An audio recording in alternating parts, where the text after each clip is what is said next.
Sa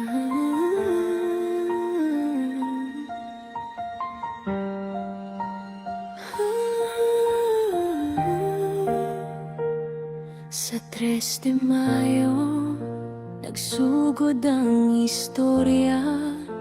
Kapitan Dodong Bocol, tingog sa katawhan sa baryo.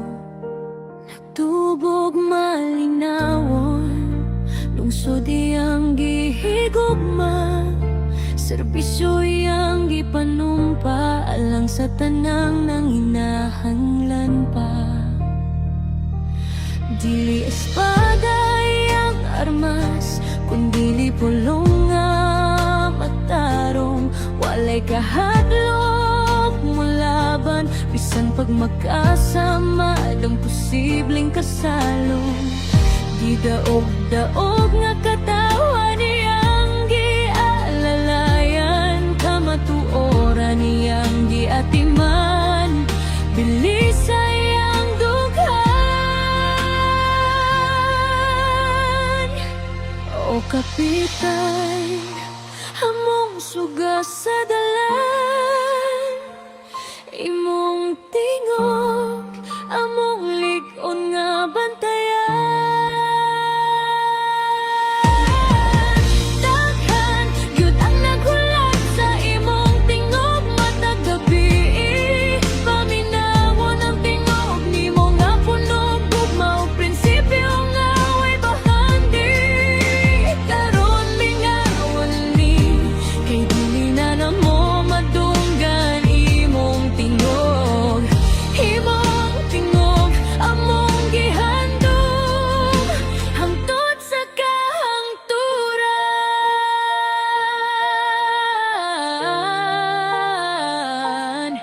Mga dalan imong giayo, proyekto walay gibiyaan. Mga pamilya imong gikup-kup, bisan walay balos nga gasa. Boses ka sa mga api, kusog sa mga luya. Sa imong kasing-kasing ang bayan dilig yun matapakan. Sa matag istorya, klaro imong pagbarug. Di ka musugod nga ang sayop, pasagdan og tawgon pang matarong. Bisan og peligro ang imong atubangon, para sa tinuod nga kaayohan. Andam ka mo sakripisyo sa imong kaugalingon. O kapitan, among suga sa dalan,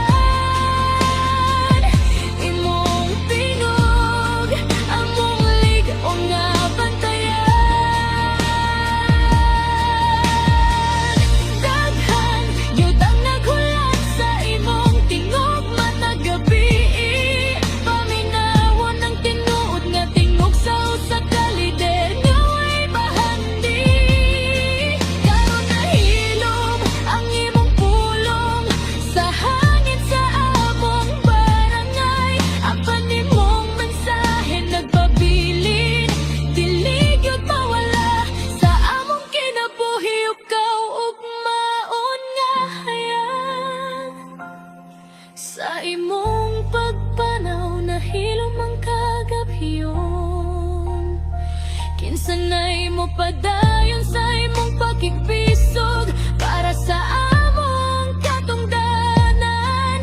Pero imong gibilin ang kaisog o prinsipyo nga ang hustisya ipaglaban, bisan kinabuhi ang baylo. O kapitan, bayani ka sa siyang taon.